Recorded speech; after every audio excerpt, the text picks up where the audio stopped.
So, Meilani Welbeck, Yes. so excited to have you today. I'm so thrilled that you are able to join us, and I definitely want people to hear your story.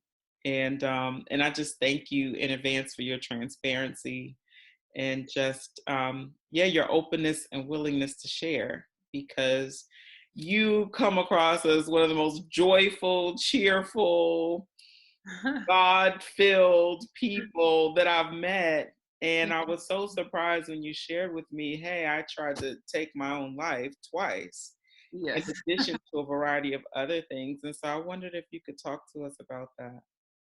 Yeah, of course. Thank you. I haven't always been really like, I've always had this terribly huge smile. So that was I feel like God puts like these oxymorons in your life, like you're depressed, but you have a huge smile, you know what I mean?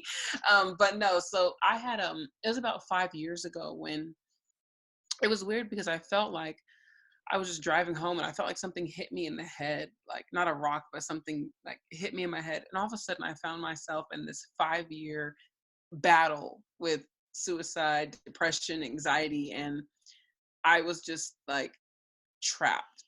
I was like, Ever felt depression before that, or never. any form of anxiety or mental health or anything? I never knew. And to be honest, a lot of people ask me like, well, was it passed down, your parent, your mom, whatever. But in the Black, Hispanic community, a lot of stuff goes undiagnosed. And so I'll never know if it was passed down, but I know that in my family, I was raised by my mom's side. I didn't see it. I Mm. didn't see any signs. I didn't see it. And if it was, no one talked about it. It definitely is a taboo. By the way, it's May, Mental Health Awareness Month. Whoop, whoop. Oh my gosh! Oh my gosh! Yes. Oh my gosh, this is great. Right? Wow. I thought you did it on purpose. I was No, like, I didn't. I really didn't. And last May, I was like, oh my gosh, I really need to get more involved in mental health awareness. well, this is the month. Wow. Yes. So God works in mysterious ways. Right. So nobody, and we always, they always talk about how it's a taboo and it's not always like diagnosed and it's not talked about and things like that, or you think it's just you tripping, you know what I mean? And so Yeah. I didn't understand what I was dealing with at all. I didn't know. I thought it was normal. And then when things got really worse and severe, because I always see it starts in like a pattern. First you have the anxiety, then you have the depression, and then when you can't take anymore, it leads to the suicide. Mm. And so the anxiety was so hard. It was like I felt like every day I could be sitting there watching TV, but I'm going through it in my mind and nobody knows. And I can't even talk about it because people are like, "You look fine," Mm. You get so frustrated and stuff. And so I battled with like all the anxiety, and not even just anxiety, but it was like as a Christian, you deal with a lot of mental warfare, and the enemy will plant seeds and thoughts. And so I started believing a lot of those thoughts. And What kinds of things were you thinking? What kinds of things were just playing over and over in your mind? a lot of it was like, one, that this was my portion, that this was my life, and there was no way out. And so your best thing to do is, for me, it was the voices that were like, you might as well kill yourself, because this is your life. Like this is set in stone for you. And It was, what was your life at the time? well, because I had my son at age 18. And so I was a single mom. I was a teen mom. I knew I was in college. I was pursuing my bachelor's in graphic design and marketing, but I was struggling so much with like my son's father. He had randomly, he left my son's life for a few years, and then randomly I just get served and they want custody of him. And so in their family, they there's a lot of gang activity and a lot of things that were not I was like, no, I'm not bringing my little baby into that world. No. And so I was dealing with the stresses of that. And one of the thoughts was that if my son goes over there, he's going to die, because I was at their house twice when it was shot up and when I was pregnant. And so little things that were like, oh my God. And I would always, I couldn't shake that something was going to happen to my son. I couldn't sleep at night, so that's where it started, the thoughts of like things were going to happen. And then after that, me thinking like, they were going to come to my house and they were going to try and kill me because I wouldn't give him, you know, them. And then shortly after, their brother got murdered. After 2 years of going back and forth in court. And I'm like, dude, I'm only 19, or at the time I was like 22. Wow. Yeah, I was like, I don't know what to do. This isn't my world. Like, I'm supposed to be, you know, I would go to college and see these girls just off a summer break and they're cute and I'm fighting this stuff. I'm like, I don't know this life. And did you have any help, like your parents? What was Yes. the... Thank God. Yes. My mom was like, give me him. You know, she was always taking him and she's always loving him. I lived with her, and then I lived with, I have a big family, so I have a lot of siblings. And so everybody took turns helping, which was a huge, that was a blessing. It was a huge blessing because now everybody's close. And I always tell people we're Hispanic, like we all live together. So, you know, and if we don't live together, we all live right next to each other. So, you know, I had an aunt down the street. I had a grandma 10, 15 minutes away. So, you know, I had a great community of support, which was great. And they helped me to deal with, because my son's dad would show up at our house with his brothers and sisters, you know, and be standing outside the door wanting to fight and break in and take him from me. And I mean, it was a lot of stuff that I had to keep leaving school. I was in school full time. They would call me and be like, hey, he's outside again. The police said that since he's technically his dad, if he wants the baby, we have to give him. So you have to come home.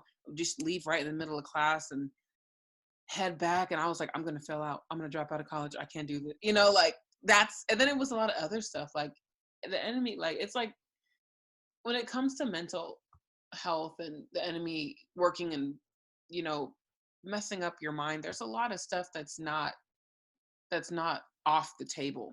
So you have crazy thoughts about killing yourself, or you could be driving on the road and all of a sudden you have this thought to drive off the cliff. And I've talked to a lot of people that have had that thought as well. And you'd be surprised how many of them think that it's them, that think this is my own thoughts. These are my own. I can't believe I'm crazy. And they say, oh God, they claim it. I'm crazy. I don't know. And I'm like, dude, if it was your own thoughts, it would make sense to you. If it catches you off guard, if it's intrusive, I need you to know it's the enemy. It's not you. And I think people get stuck thinking it's them.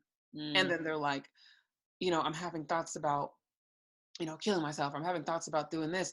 I must be suicidal. And then it's like, okay, pause. We do know that he does work on the mind. So let's try and figure out where they're coming from, because, you know, not saying everybody's like this, but it's so common, and people don't want to share those thoughts because they're like, someone's going to take my kids away from me, or someone's going to put me in the psych house and I'm going to be, you know, 5150. And people get so scared to confess. And I remember reading this article. A big one too is also they call it baby blues, which is like depression after you have your child. Okay. And so you start thinking like crazy thoughts about hurting yourself or hurting the child. And a lot of people, they don't want to confess to saying, this is what I'm dealing with, because they're so scared something's going to happen. And so they just be like, I'll deal with it internally. And then it just, you know, that was something I dealt with too. I was dealing with the depression aspect behind having my son. When I first had him, I had a thought of hurting him, and I was like, somebody take him from, you know, it scared me. And it was so, I was only 18. I didn't know it was normal. I didn't know it was a thing. I didn't know that people, not normal, but you know what I'm saying? People go through these types of things all the time. Yeah, I wondered that, because like prior to that, I mean, did you feel like that was your first thought that made you feel like maybe I'm not fully well? Or before, had you ever felt like hurting someone, or, you know? Well, you always want to slap somebody on earth, you know? Someone's always deserving, but no. Yeah, that was like the first thing. And what happened was, when I had my son in the hospital, there was these depressing posters around me that were like, are you feeling depressed? Yeah. Yeah, and I was like, what? And then like they kept asking me over and over, always. And I didn't know that it existed. And so I was like, no, why are they asking me? And I'm holding my son. I'm like, why are you guys asking me this? And they kept saying, after 2 weeks it happens. After 2 weeks it always happens. And the nurses bombarded me. And so I went home, and I kid you not, I watched my calendar and waited for 2 weeks to see if it was going to happen. And then after the 14th day, that thought came, and I feel part of me feels like I had put so much attention on what if it happens. Yeah. I mean, and it made me angry as I got older that they kept on Planted that pushing. seed. Yes, that's Yeah. all they talked about when they were around me. It was within the first couple hours of me having him, and they wouldn't stop. Wow. And so Wow. I believe that did play a role, because I had never known it would have existed. Right. But it was up. I mean, at the end of the day, wherever it came from didn't matter. It was just how I had to deal with what was happening. Mm-hmm.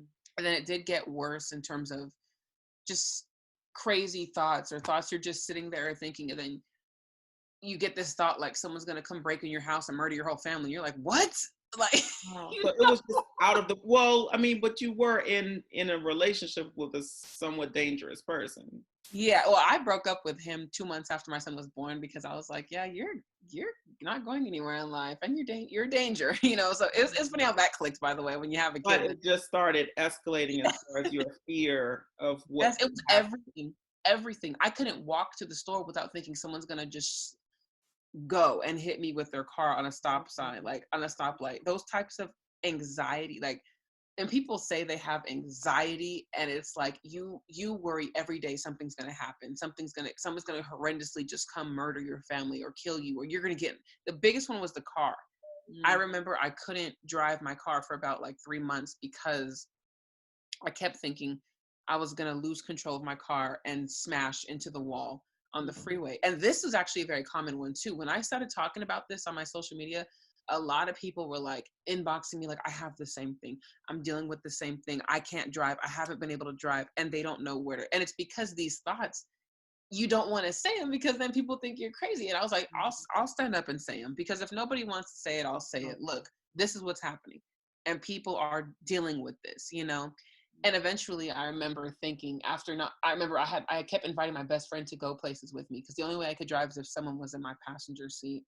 Mm. And so she looks at me and goes, hey, I'm not gonna keep going places with you. I was like, why? And she was like, you're using me, aren't you? Do you have you been Oh. anywhere by yourself? And I was like, okay, here's the thing. And that's when I had told her, like, when someone's in my car, I feel more distracted. But when I'm alone in my car, you have no idea what happens in my mind. Mm. And I just want to drive on the freeway. And that was a big battle, because I would shake, and then, like, mentally, I guess it's called disassociating, when you kind of black out and you don't know what's happening. And I was so scared. If that happens when you're on the freeway, that's it, game over.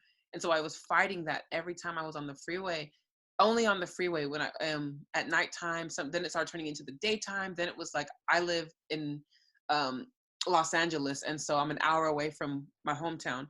And so I had to decide, like, okay, if I want to go see my mom or I want to go see my grandpa, like, this is about to be an hours long battle. Like, Mm. and finally, after the months of not being able to drive, I was like, you know what? Okay, this is ridiculous. I'm crippled by this.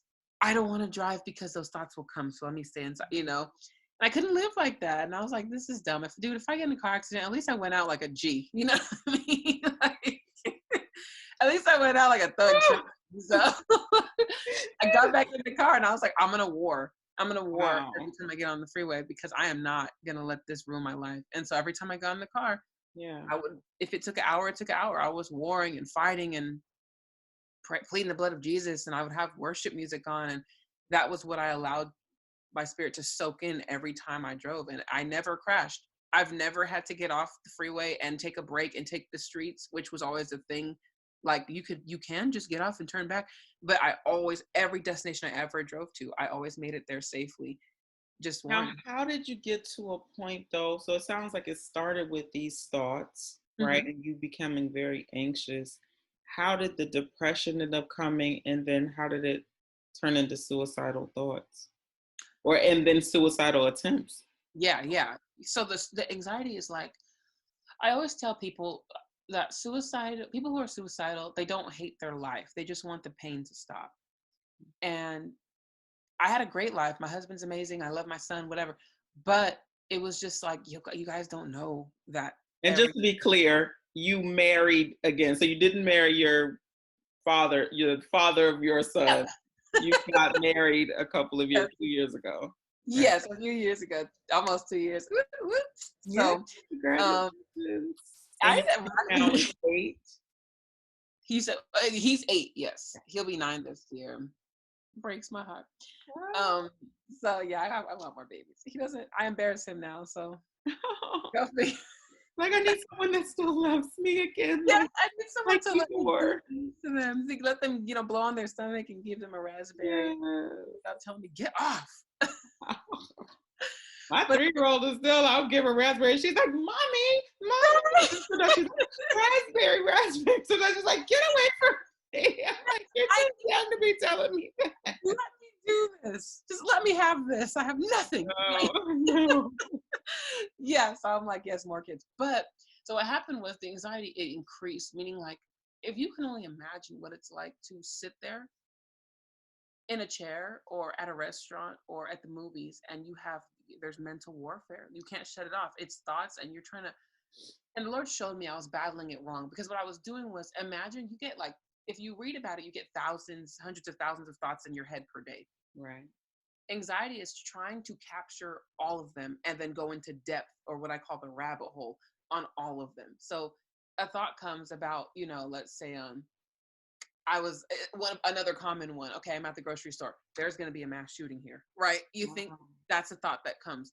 And so instead of just being like, oh, please, you take it, you play it out in your head, you go through all the emotions of what would it be like if it happened, and then you lived it, right? And so you really take every single thought the thoughts that are terrible, and you weigh in on them, and you sit there and you soak them, and you believe them, and you start to wonder, and you ponder, and then you start thinking of ways how would you escape, like, and imagine that all day long though, like terrible things happening, and then on top of that, it doesn't just stop there. It also happens when you sleep. And so for a long time, I couldn't, for months, I would say I had the thing where everything's always diagnosed with something, but I don't remember the term when you're falling asleep and all of a sudden you get jolted awake. Doing that for months, like, was painful. And then when you do finally go to sleep, it's in your nightmares.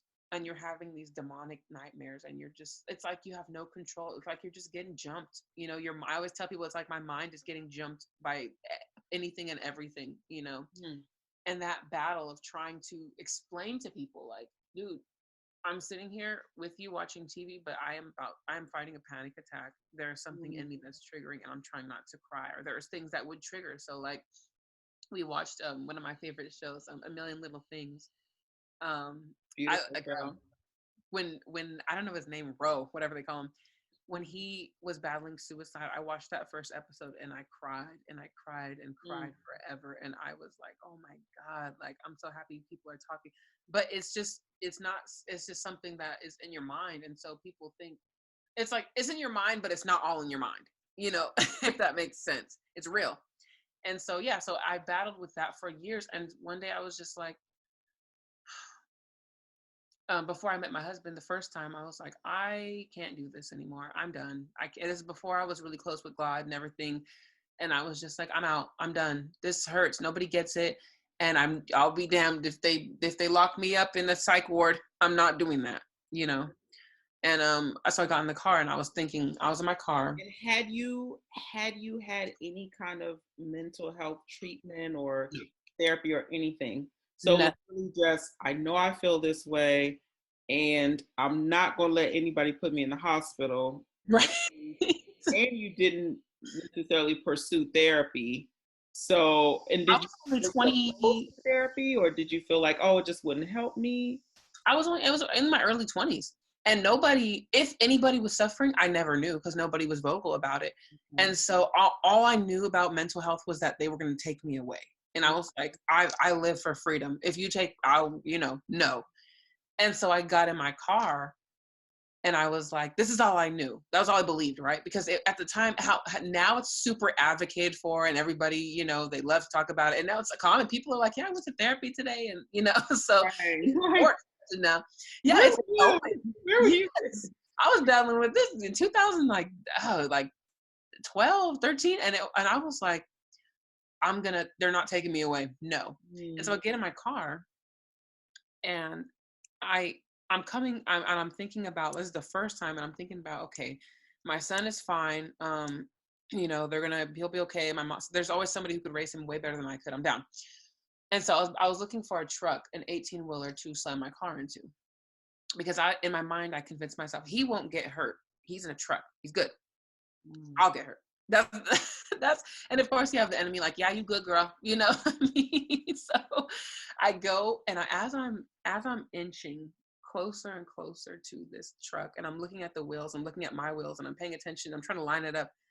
All of a sudden my hands freeze on the steering wheel. And I can't, all I needed was like probably an inch this way and it would have been done.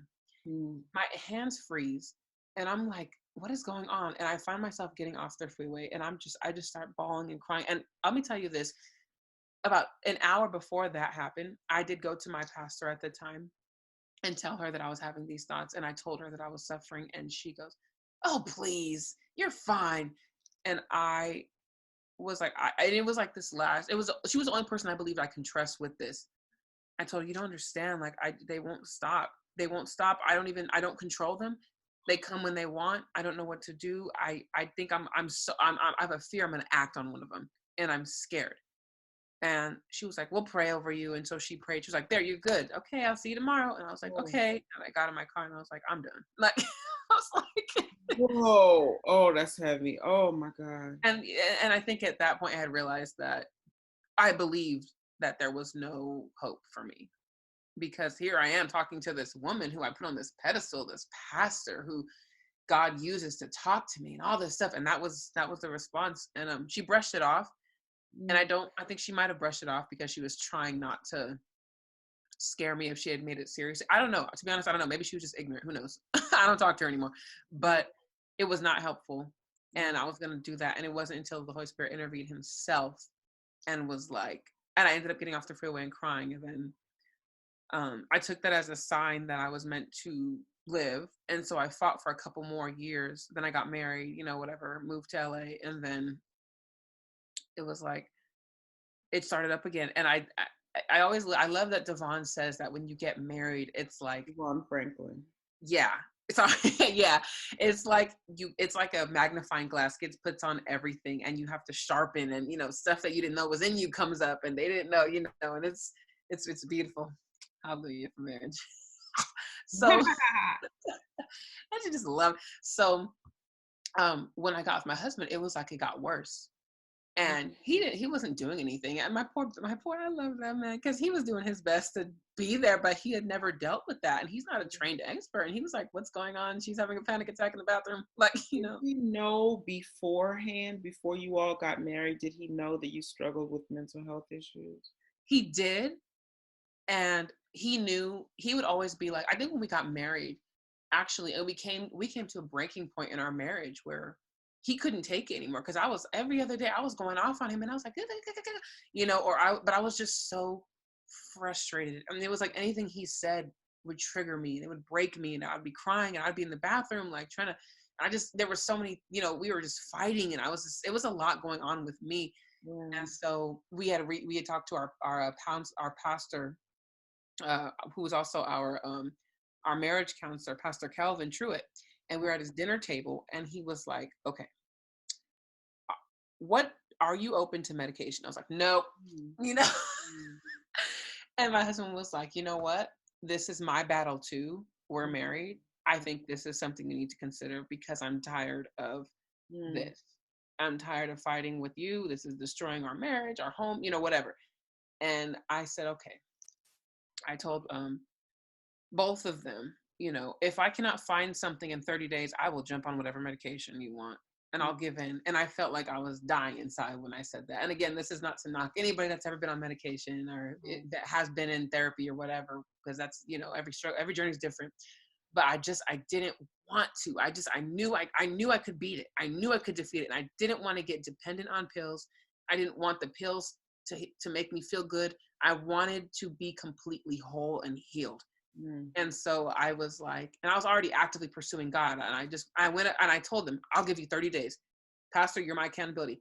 If I don't show improvements in 30 days, I will get on whatever. Right. And so I go home and I'm like, Lord, you need to come through because I just told them it's 30 days. Right.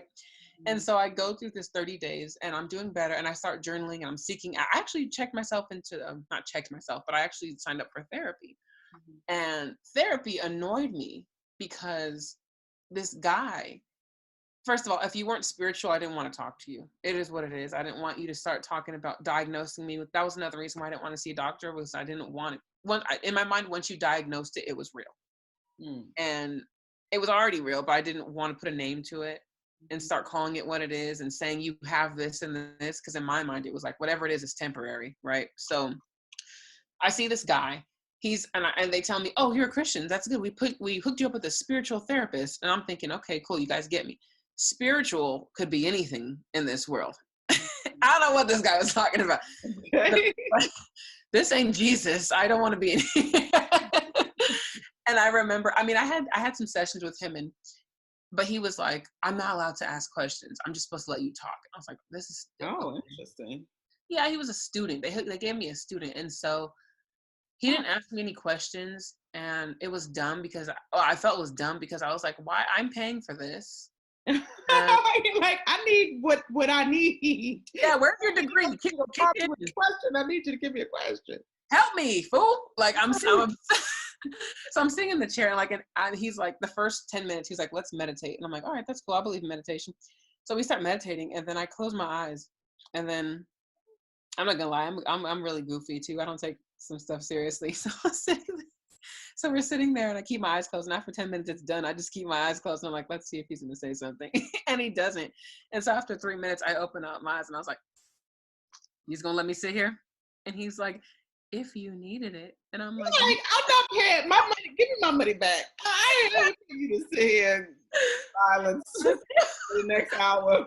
Yes. I was like, he's like, you might have needed it. And I was like, I'm paying you $107, sir. He's gonna let me sleep here. And he's trying not to laugh. And I'm like, wake up. One question I have, though, because you mentioned it, but you kind of skated over it, was as far as your son. Yes. Because I do know people who have been suicidal, who have been right there, but it was always their child that made them just go the other way, right? To not fully go through with it.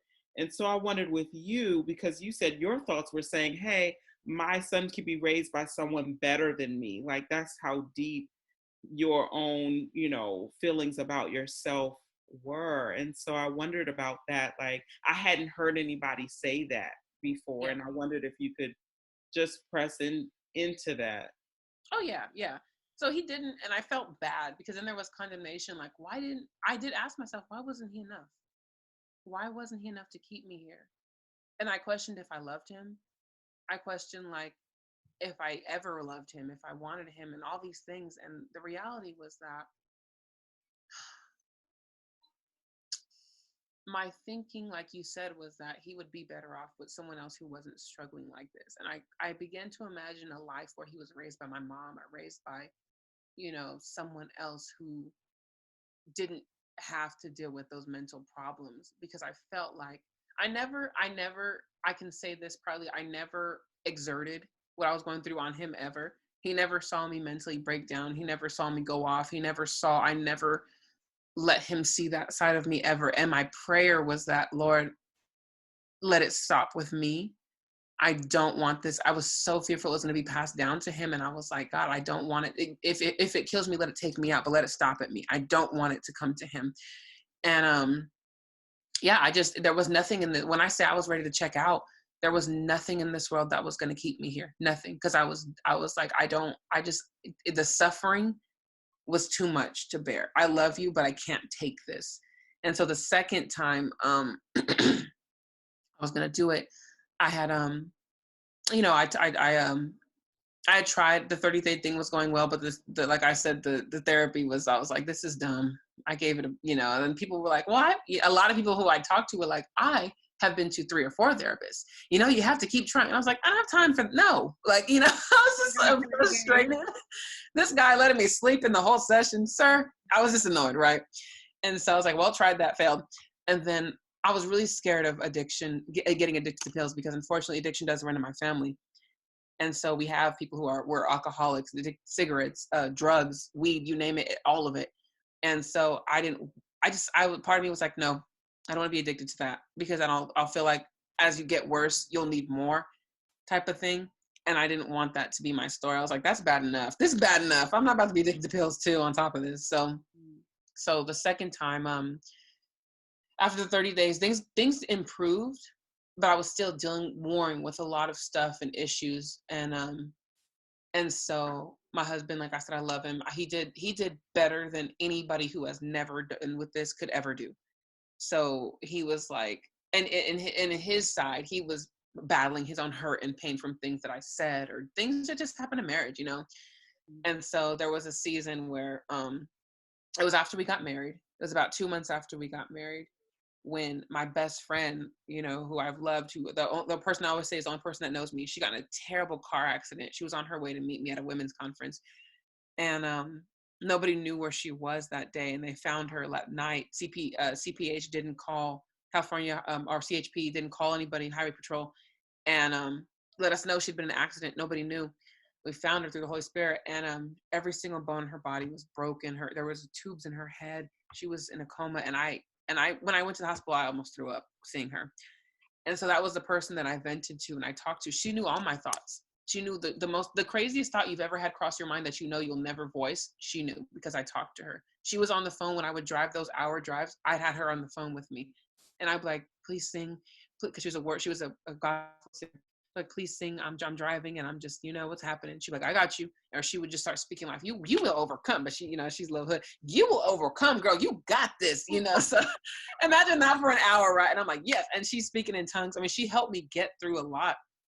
And so when that happened, I felt like I lost like my person, you know. And then on top of that, we had my husband and I, we took in, there's something happened with his side of the family where I had my son and then 2 new kids come into our home. And so it was a battle of trying to figure out how to raise them and provide for them and deal with them and help them and all these different things. And so all this happened back to back to back. On top of that, me and my husband, our marriage was so strained. And I think at that point I was like, I said, Lord, I'm too young for this. I can't deal with this. I should be out on vacation, living my best life on Instagram. I should be. Right. I mean, you're in your 20s, you're Yes. time and all of these things. That's terrible. Yeah, I was like, dude, I can't do this anymore. And so And I can only imagine for your husband too. I can only imagine that he was probably battling with, why am I not enough for her? Why isn't she happy with me? oh Why is yeah. marriage good enough for her? Or why am I not good enough for her? Or how come I can't help her? And he has you know, my husband Kevin, he has like the superhero, I save the day, everybody, you know. And this was something he couldn't fix. And a lot of people did question, like, well, where's your husband? Where's your husband? And it was like, what Jesus and God was for me, do not put that weight on my husband. Do not ask me where my husband is. Well, I'm going through something that requires God. Don't don't put that on him because he's already had that weight and he did his best, you know. And a lot of people were asked, or people would always question, well, where's your mom? Like, again, this was a me and God thing.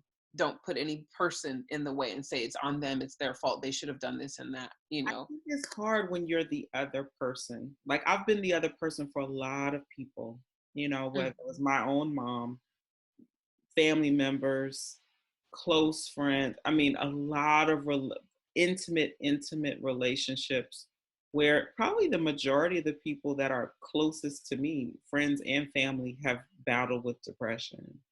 And, Wow. and some have also dealt with suicidal thoughts, and some have also dealt with suicidal attempts, you know, and as the other person, it can end up being very painful for you because you're thinking like that if you're strong enough, or if you're, you know, good enough, or if you're sustained by God enough, that you'll be able to help the person or rescue the person or pull the person out or encourage the person, uplift the person. And so if it doesn't work, you know, it's like painful for the other person, and it's also painful for you because you think you should be able to do something. Oh Like, yeah, he do took you it upon ever himself. feel like, hey, I wish somebody did XYZ for me to help me? Like, is there anything that you felt like anybody in retrospect could have done in order to prevent you from getting to that place? The pastor Mm. probably Mm. she she probably could have called my mom. That would have been helpful in that season. Mm. Um, I think people tried, people offered their best advice. I had people who wanted to try, who were a phone call, and those things did sustain. People just being someone I could talk to was enough in certain days and seasons. I can vent and be like, okay, I'm good. I can go another day. Thank you for letting me, run my mouth.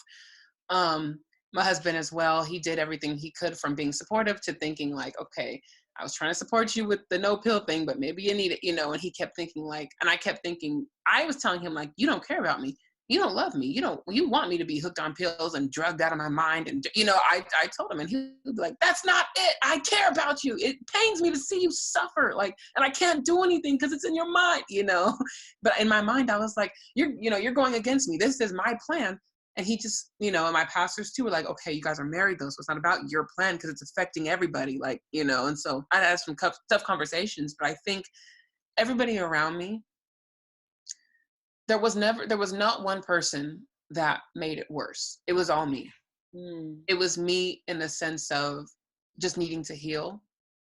And after the second suicide attempt, which was the last, that was the breaking point where God came through and it was done. How long ago was this?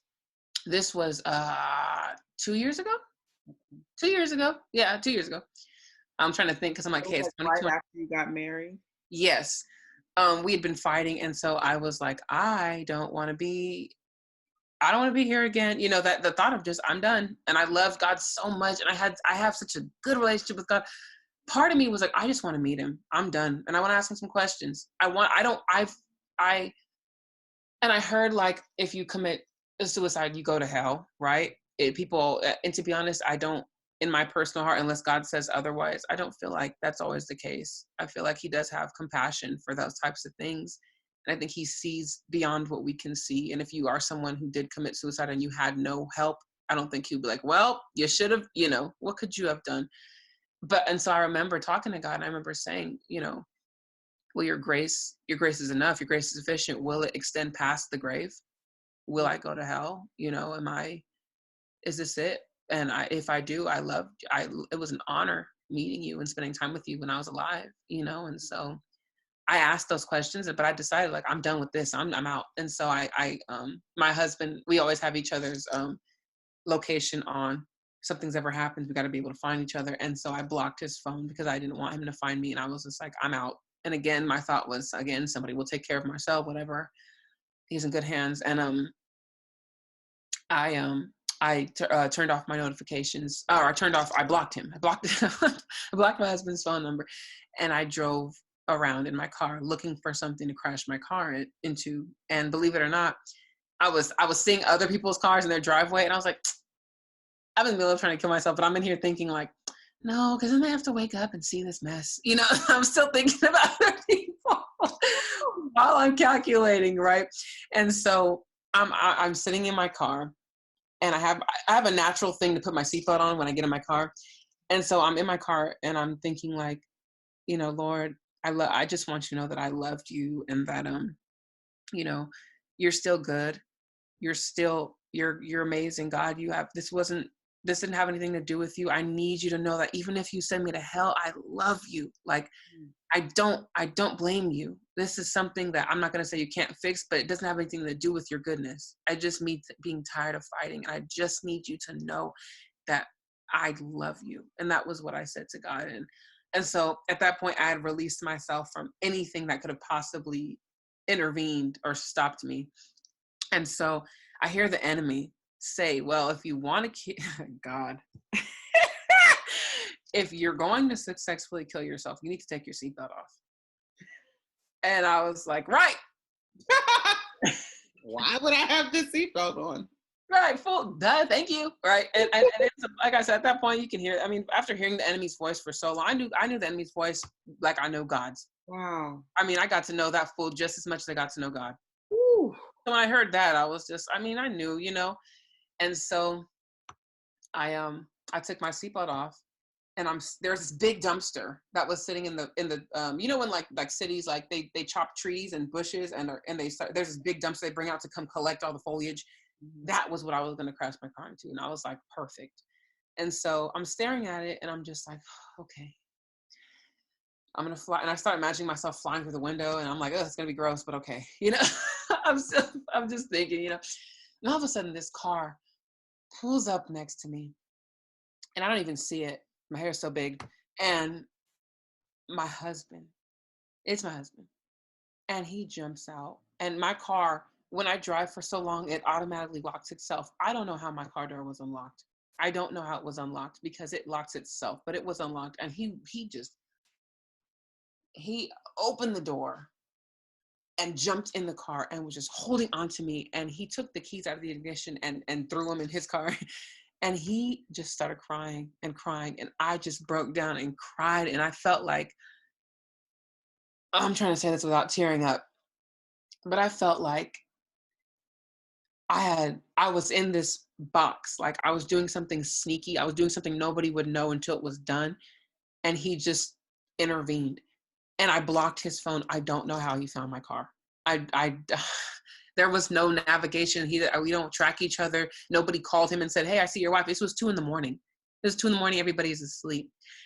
And we just sat in the street and cried for hours. And then my best friend pulled up because I was on the phone with her and I was like, yo, I just want to let you know, like, I appreciate you for trying all these years and I love you so much. And I can't do this. And so she was like, oh, I'm on my way. So she speeds, she pulls up. Now remember, she's a gospel singer. So she starts speaking in tongues and singing gospel. And for about 3.5 hours, we're in the middle of the street and she's just praying for God. And my husband's just crying and I'm crying and I'm laying there lifeless. And I'm like, I can't do this. I can't sustain you. I don't understand. Tomorrow when you go to sleep and you go back home, I'm still with this. I have this mind. I can't leave this mind. I can't get plastic surgery or something and take the mind and change it. It's my mind. And so after that, we come back upstairs and I sit down and I was sitting on the couch and I said, Lord, clearly you want me here because this is the third time that you've stopped me from done. I said, if you want me here, you've got to heal me. I can't. I'm not living like this. I'm not taking pills. I'm not going to cope with this. I need to be healed. I want to be healed. Enough is enough. I'll do whatever, go wherever I have to go. I am refusing to live like this. I can't live like this. And I told him, I said, I have no will to live. It's like when you lose your will, it's like the world, you don't see color. You just see black and white. Like there's no color. And I told the Lord, there's no color in my world. I don't have a will. I can die. And I started wondering when I was going to try and do it again. I was like, I don't know how long I'll survive. I could get up in the next, 10 minutes and jump off the balcony because we were on the second story. And I was like, I don't know, but there's no will here. I have nothing to live for here, clearly. And I remember telling him, I can't see hope. I can't see my way out. And he told me, you are in the perfect position to walk by faith, aren't you? And I was blown away. And so that day, the day after it happened, there was 3 signs that God showed me that brought the will back. One of them was I was on social media. And now it's funny because I follow a bunch of Christian accounts and my environment and my atmosphere is always uplifting and motivating. It's always been that way. And so I can't escape even if I wanted to. So I'm on social media and Elevation puts out a new song and I don't know why I stopped on it, but I was watching their video and the lyrics were never give up. And I was just like, ugh, pass. And I put the phone down. Yeah, I was like, oh, gross. And so I'm talking to my husband and I'm like, babe, I don't know how much, I can live like this. I can't do this. And he's like, well, we're going to get you help. And I love you. I love you. Whatever. We're talking. And I get on Facebook again. This was about 6 hours after. And my great grandfather, I love my great grandparents. They're still alive in Jesus' name. I love them to pieces. And they were the ones that deposited faith into our entire family anyway. And so somebody takes a picture of my great grandfather and he's wearing a Nike shirt and it says never give up on it. And I was like, look at my grandpa. And I'm like, I see his shirt and I'm like, never give up. Okay. And I put the phone down and I was like, all right, so what am I going to do about this, Lord? Because I don't want to. And then about a couple months prior, I went to a women's retreat and the first lady, which is my pastor, Kelvin, his wife, Danielle, she was praying about how to make the bags to give out to all of us and what to put in each bag and who was going to get what. And I got a bracelet that said never give up on it months before. And it was this cheap little metal, it turned green after a while. It was supposed to be like, here, girls, diamond bracelets. Yeah. But it was, and I never, for whatever reason though, it was nothing special about it. It just said never give up. And you hear that phrase all the time and you think this is corny. And I never took it off for those months. It didn't match with anything. It was resting, but I never took it off. And so when I put the phone down, I put my head up like this and I saw the bracelet. Whoa. And I just started crying. Oh. And I realized that God knew that I was going to try and take myself out months prior and gave me this bracelet to read. And that I cried and cried. And I was like, Lord, you love me. Like you set these little clues and things up in my day. Like months ago, you knew I would do this and you gave me something to believe in. And so now I got rid of it because it was turning me green. But I asked my husband on my last birthday, I said, I want one that's silver and I don't want it to ever go away. And this bracelet I have, it says never give up on it. Beautiful. And I said, you either getting me a bracelet or I'm getting a tattoo, pick one. And so bracelet will do. Yeah, I'll get you the bracelet. And this bracelet, never give up. I knew that God was telling me, don't, never. I got you. And how he set me up for that. And so the process started that day from, okay, Lord, I'm going with you. But if you heal me, I said, one, I need everything that you have for my life. I need everything that you have for my life. I need everything you promised me. If it's money, if it's a building, if it's marriage, if it's kids, I want it all. I don't want to be here without the fullness of what I'm supposed to be here for. Because if I sense that I'm not living a fulfilled life, I'm out again. It is what it is. Two, I need you to use me. However, if it's a conversation, I need to be used daily or I will not have a fulfilled life. I need you to get if you want me here this much that you're setting, going, I'm sure he's not going out of his way because he's God, but I'm like, you're going, I'm sure this was nothing, but I'm like, if you're going to do this, I need you to use me for I need you to get every bit of my life out of this earth. I need you to see me and tell me, well done. I can't live here living unfulfilled, and I don't want to live here without you because you are the only one that intervened and stopped me. You set things up, which means I need to live for you. And the third thing was, I said, and if you heal me, if I'm healed completely, whole, inside and out, I don't deal with this. I don't want to be healed if you don't help me go back and get others. It's a healing in vain. I don't want it. I said, the amount of suffering that I've been, to know that there are people out there who have unfortunately gone through with killing themselves. I said, I cannot receive this healing if you don't give me the anointing to go back and get other people. Ooh. I don't care if it's a conversation, make me sensitive to their needs. If I have to call somebody right when they're about to do it, however, but know that I can't receive this healing if it's not for everybody else. I don't operate that way. There's too many people, right?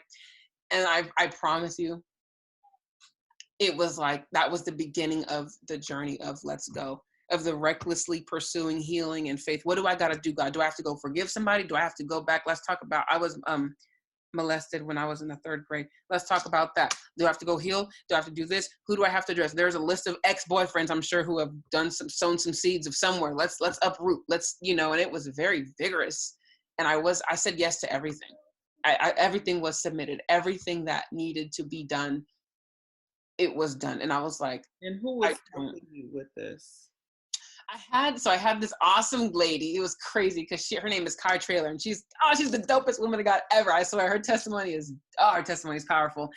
But I met her at the joining the church that I joined, the living room, and she was like, something about her stuck. She looks like me. She has curly hair. She's light skin, and I looked at her and I was like, that's gonna be me when I'm older. And so I meet her at this retreat where I got the bracelet, and I said, I feel like I need to talk to you. And I don't know why. And she goes, first of all, I'm sorry. And she starts apologizing. She goes, the Holy Spirit told me to come talk to you and I wasn't obedient and I'm so sorry.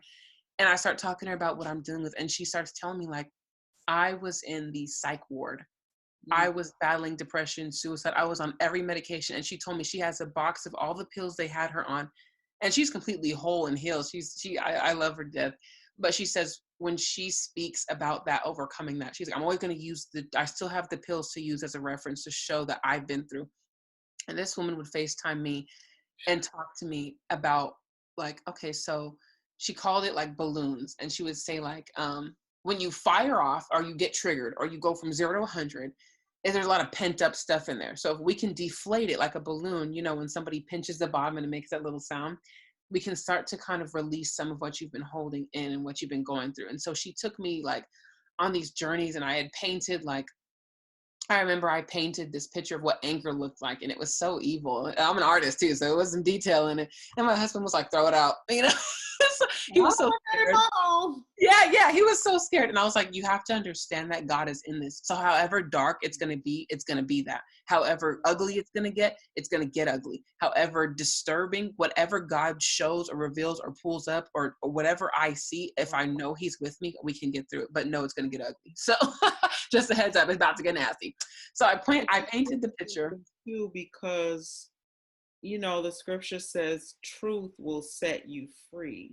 Oh. But a lot of times we don't want to get to the truth. We don't Nope. want, especially if it's ugly or it's painful or it's embarrassing or it's nasty or it's, a lot of times we would rather shy away from the truth than dig as deep as you did and allow. And that's where he is. Dark.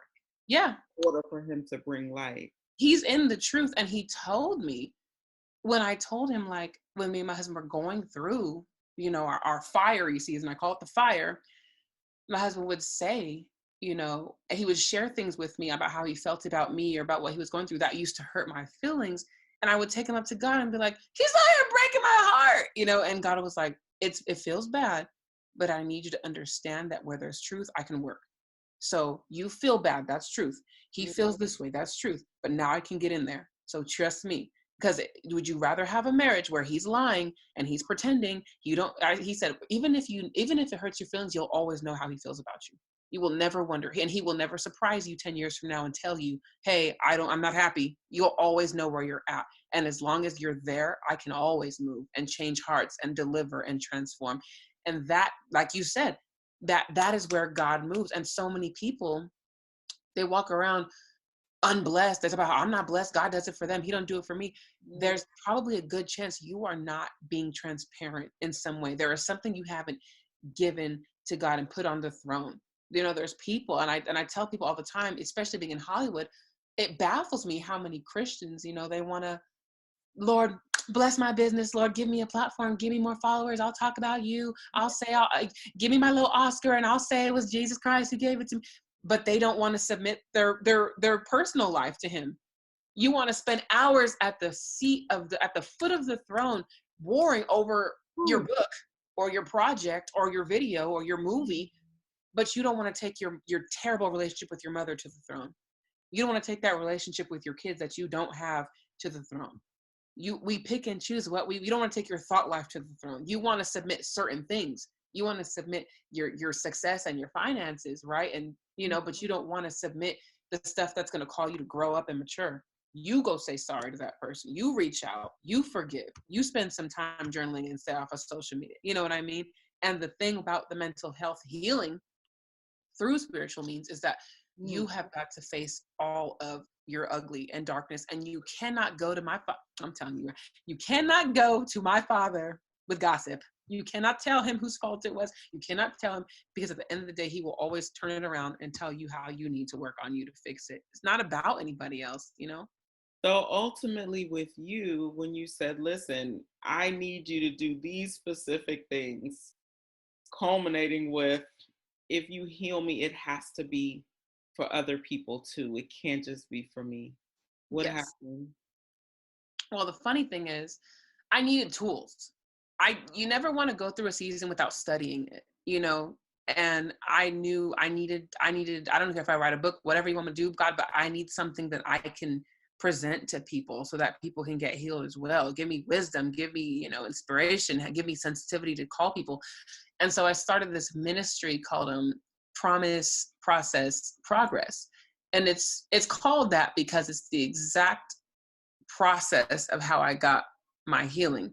There was a promise I had to stand on. I had to first believe that I'm healed by his stripes, that I was here, that I have the mind of Christ, that I'm a more than a conqueror. These were biblical promises I had to stand on and take God up on his word. I was really like, you said it. So that was the promise. The process was, okay, now we're going to get in the dirty. Everybody wants to be a conqueror, but nobody wants to conquer their own past. Nobody wants to go and dig deep and deal with that, So that was the process. And then the progress was the healing. I haven't had a panic attack in over a year. I haven't had a mental breakdown in over a year. I haven't had, some things trigger me sometimes, but that's under control. I haven't had, I haven't broke down in tears trying to fight a panic attack. Sometimes they knock. The enemy will never, he's relentless. But my spirit has been so built up. I literally decided I'm going to fight the mental battle with my spirit. And I believe the spirit can trump flesh, mental, emotions, everything. And so that was what I knew how to fight with. And so I built my spirit up. I built the word inside of me. I built my relationship with Christ and understanding him and trusting him and hearing his voice. And so when depression would knock or anxiety would knock, it was like cast down immediately, and how I remember I told you how those thoughts, a thought would come like somebody coming in and terrorizing your house and you run with it. I was able to recognize those thoughts as like, those are not mine. Those are the enemies. You're a liar, an idiot. I rebuke and keep it pushing.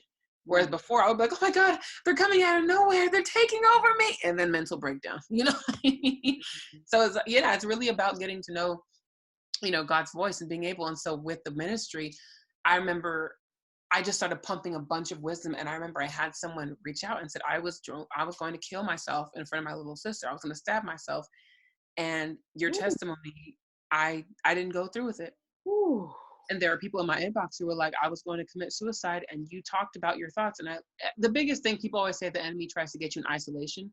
Ooh. Once you believe you're the only person that has those thoughts, you don't believe there's hope because nobody would get it and nobody would understand. And so I was like, I'm probably going to look crazy. I'm probably going to have it was funny because when I first talked about it on social media, again, we're Black and Hispanic, my Hispanic side, like, Mija, why didn't you tell me I could have helped you? Yamame. Yes. God, what's the problem with you? I could have told you. You should have told me you were at my house every day. And then they get offended and make it about them, right? Yeah. And so it was like, I dealt with all, but I knew I run the risk of my mom being heartbroken because she didn't know. I knew there was going to be a lot of repercussions. There was a part of me that thought they were going to take my son from me. There was parts that no man is ever going to want to marry someone. I knew when I put my testimony out there, whatever I was going to deal with, but I was like, but the price that people lose in their life was worth so much more than my embarrassment, my shame, my temporary, people talking. That was worth way more. And so I was like, well, we're going to put this out here and see what happens. And so many people were like inboxing me.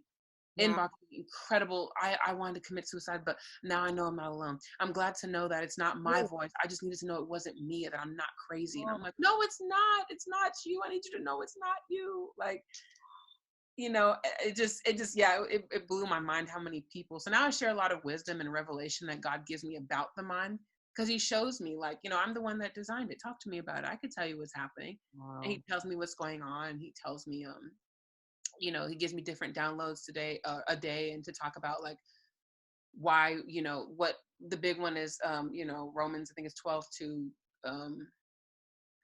not conform to the culture of this world, be transformed by the renewing of your mind. And he explains what those mean and what area. And one of the things he told me, like, just to share one of them, I have a lot. One of them was that he told me that, people assume that you not be what is the whole thing, you will not conform. Well, be conformed to this world, but be transformed by the renewing of your mind. Right. And he told me the thing is, people think when they conform, they're conforming to the law or to cultural, things that are unbiblical, that are accepted widely. He said, your thoughts can conform to your trauma. Your thoughts can conform to your past. They can conform to what other people speak over you. They can conform to what you speak over you. He was like, you have to be not transformed by the renewing of your, whatever, all that stuff. You have to recognize that you can conform to things beyond culture. You can conform to your own thinking, your own self-sabotage, like you said, and I was like, there's somebody better that can raise my son. I believed I would. That came from me not thinking I was a good mom because I'd had him so young, and I was like, I don't know why, we're struggling. like all these things. And he just showed me, you know, when you have anxiety, everything like anxiety happens, like I told you, it was a bunch of what ifs. Someone's gonna come in here and shoot us down in this Walmart, you You know, know. it's really interesting because as a part of this 21 Days of Happy campaign, I also interviewed a Christian psychologist. And Yes. she talked a lot about that whole what if scenario, and a lot of the things that you're saying that you have experienced.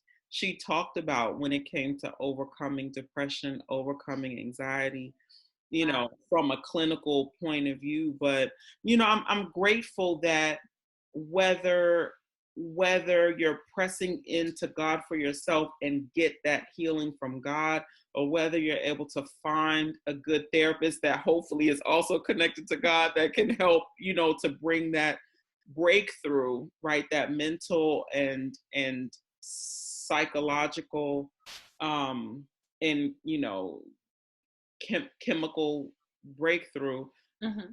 I think is just so powerful, you know, because that type of liberation can come in a variety of forms, you know, for people. But to know that it can happen, I feel like is hope in and of itself. Oh, Right? absolutely. Knowing that it's possible, because I do know quite a few people who just wonder whether it's possible. If is it possible to overcome this? Is it possible to, I love your word, heal. Is it possible to heal from this and not only cope? Yeah. Is it possible to be done with it?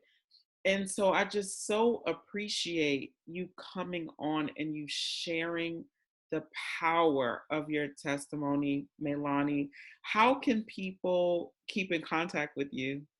Oh, yes. So I do have the ministry page, which I took a break from sharing stuff on there because I don't want to just keep, you know, throwing out word vomit. I have to keep refreshing myself. So, but I'm I'm a, gonna jump back I'm on a that. feeling people appreciate it. I've been posting a lot on there, and it grew pretty quickly because there's a lot of people that needed it. So the ministry page is promise dot process dot progress. Everything is spelled 100% correct. And then of course mine, Meilani Welbeck at Gmail. I share the What same. platform is that on? It's all Instagram. I'm an Instagram baby. I don't know nothing about no Twitter. Okay. Twitter bothers me. And you're not on Facebook. Yeah, I'm on Facebook. Again, I started a group, Promise Process Progress group. It was a private group, but if you search for it, you'll see it. You should be able to see it. And it's just allowing people to share, you know, without feeling judged by their Facebook friends, where they can come in and be like, "Oh, I was so frustrated today," you know, without, you know, their uncle being like, "What? I just saw you," you know, something Right. crazy. So But yeah, if you look, and my personal, what's your social media? it's Meilani Welbeck. Everything's my name. Okay, got it. And then what else are you doing too that we can support and follow? Oh man. So, and this is why, well, I'm gonna say this is why, but thank God I didn't kill myself. So I had, I have, God gave me 5 years ago a magazine to start. It was a faith-based magazine. It's called Shameless Magazine. And I had to live the shameless before I could produce it. So hence all this. And it's a faith-based magazine. I just released it in April on Yeah. Good Friday. Yes. So hallelujah. And shout out to Jesus. We just raised over $6,000 in less than 5 days. Wow. Yeah. So he funded completely what we needed to get started. Um, we're supposed to do a launch party. Stay tuned. Coronavirus is not gonna stop me. But yes. So once we get the clear to go ahead and do the and move and we get to go outside and play, I should say, with everyone again, then I'm gonna start working on the launch party. But until then, I have been commissioned to start creating the magazine more and more. So each magazine has a different theme. The first theme is called the Purpose Issue. This one now is called And who's on the Relationship. cover of that Oh, one? Megan, my sis Megan, Megan Good. Yes, she graced the cover. Lovely person. God told me 5 years ago she was going to be on the cover, and so I didn't know her. I've never been to Hollywood, and it happened. And she was Wow. lovely and she was supportive. I tell people she showed up like it was essence. She came through and she took it Oh, seriously. So so beautiful. yeah. So the second issue, I'm not going to reveal who's going to be on the cover, but I will say it is the relationship issue. So we are going to talk about a lot of different things that go into relationships, not just marriage, but like someone's going to be sharing a testimony on surviving being in a domestic violence marriage for 2 years. Someone else is coming to talk about um, being single and waiting on God and wanting to give up on finding love. Someone else is going to talk about being married to an addict and what was that like. Mm. And so we have, I mean, it's a lot of different relationships, some from mentee to mentorship, friendship, And where mother can and you find son. the magazine? So the magazine is available. The first one is available for purchase at www.theshamelessmagazine.com. Okay. The Shameless. Don't put in Shameless Magazine. Put The Shameless. TheShamelessMagazine.com. It was already taken, so take it the. So put Right. the Shameless Magazine. And you're also a beautiful, incredible graphic designer that designed all the 21 Days of Happy graphics as well. So you. And what's the name of your graphics company? So my company is called Vision Design. It's my LLC that produces Shameless, so I don't have to incorporate a bunch of stuff and pay taxes. So So you still gotta pay taxes, girl. yeah, just don't get a trigger. Right. That's a trigger. It is a graphic design firm, and it's called this. Our slogan is "What God brings in your head, we bring to your eyes." It's about designing vision, and so Beautiful. 2020. That's our vision year. 2020. Yeah. 2020. I'm grateful to help you with your guys' vision. A lot of people are like, "Oh, 2020 is a wrap." No. Whose side are you? Whose side do you serve? We still have a lot further to go.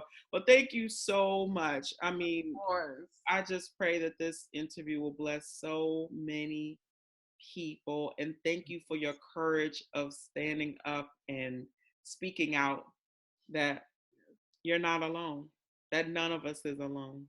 And healing is 100% fully possible. Yes. Absolutely. Have a beautiful rest of your day. Yes, you too as well. Kiss the baby, everybody.